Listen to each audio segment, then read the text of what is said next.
Նոր իշխանությունը գիտելիքի և փորձի աղետալի պակասի պատճառով խորությամբ չընկալեց այս մարտահրավերները։ Կարելի է ասել, որ դեռ ամեն ինչ վերջացած չէ, բայց շատ ափսոս է պարզ թողնված ժամանակը այս իմաստով։ Նաև իհարկե անհատական օբյեկտիվ գործոններ ստեղ, որ փորձ չեն ունեցել, գիտելիք չեն ունեցել,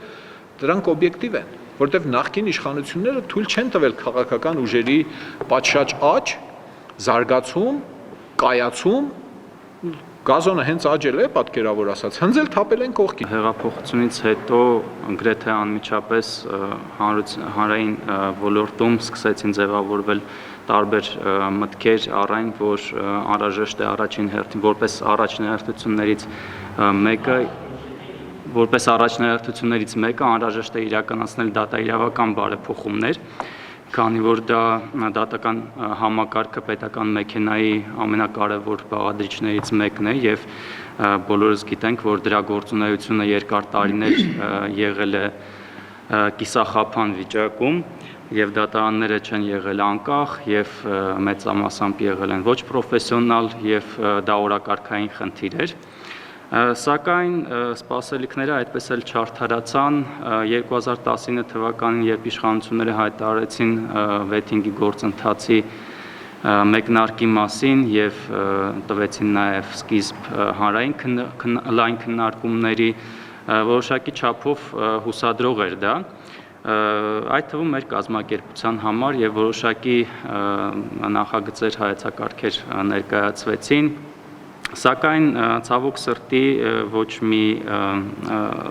այսպես ասենք, համակարգային փոփոխություն այդպես էլ տեղի չունեցավ և իշխանությունները գնացին այն ճանապարհով, որը կոչեցին մեղմ վեթինգ, բայց իրականում դա պատրանք է իմ կարծիքով և առանց համակարգային և, այսպես ասենք, արմատական բարեփոխումների։ Քաղաքական ոլորտում անառողջ մրցակցությունը և այդ ընդհանուր մթնոլորտը, որը մենք միշտ տեսել ենք, զգացել ենք, չափել ենք, շուտով ավելի մեծ հնարավորություններ կունենանք այդ ամբողջը տեսնելու, լսելու, ավելին և կտեսնենք, որ այդ ամբողջի մեջ քաղաքակրթությունը, այդ կիրթ հատվածը հատկապես առանձնապես չի լինելու և այդ ամբողջը տարվելու է, ես չգիտեմ, բարբառներից մեկով և բոլոր թույլատրելի գծերը անցնելու, էլի նորից կրթության հարց է, բայց ուրեմն այդ անառողջ մթնոլորտը տեղափոխվում է նաև հանրակրթության ոլորտ, ամենավառ դրսևորումը թերևս այդ դպրոցների կուսակցականացումն է, մի ժամանակ մեկ կուսակցության գերաշնորհությամբ մինչև 100% հասնելու այդպես ցկտումով, հետո երբ որ նախարարը այլ կուսակցության անդամ էր, պարզվեց, որ ավելի շնորհալի և կառավարման հմտություն ունեն այդ կուսակցության անդամ տնօրենները, հիմա երրորդ դրսևորումն է արդեն այս ոլորտում լինում և ամենահիմնականը այդ քաղաքական առումով, որ պետք է ասենք, քննադատական մտածողություն չկա։ Որպեսզի ընտրությունները ժողովրդավարական լինեն, պետք է լինի իհարկե նաև ընտրողների ազատ կամքի արտահայտում, սա մեկ։ Երկրորդը պետք է զերծ լինի ընտրությունը ատելության, թշնամանքի որևիցե խոսքից։ Ես չեմ խոսում ծայրահեղ քննադատությունների, այդ թվում, որը կարող է հասնել մինչև իսկ շատ սուր, արտահայտություն, բայց թշնամանք, ատելություն հրահրել ըստ որևէ հատկանիշի մարդկանց կամ նրանց զբաղմունքի, դա իհարկե ամենևին համատեղելի չէ ժողովրդավարության հետ։ Գրագիտությունը կամ անգրագիտությունը Հայաստանում բավական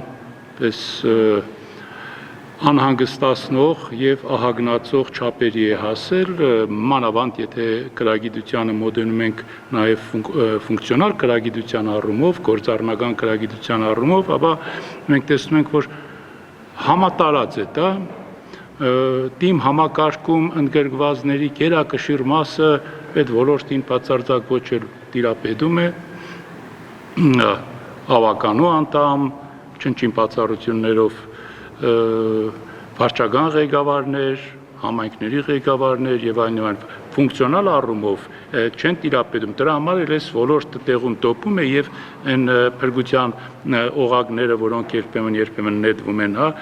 համայնքները միավորելու, ես ինչ գիտեմ, համաչափ զարգացման եւ այլնի տեսքով, այնուամենայնիվ արդյունք չեն տալիս, որովհետեւ գրագիտության մեծագույն պակաս կա։ Կարող ես ունենալ վատ օպերատիվ հետախուզական համակարգ, կարող ես ունենալ վատ քննչական համակարգ եւ նույնիսկ դատախազական համակարգ, բայց ի վերջո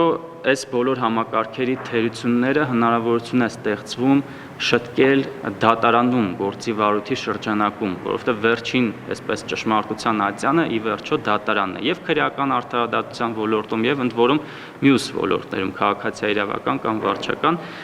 հենց դրանով էլ կարևորվում է առաջին հերթին դատական բարեփոխումները, դատաիրավական բարեփոխումները, որպեսզի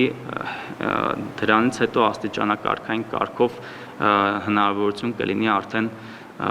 ավելի հանգիստ մթնոլորտում շտկել մյուս օղակների խնդիրները։ Հիմա մենք լսելու ենք իհարկե քաղաքական ուժերից,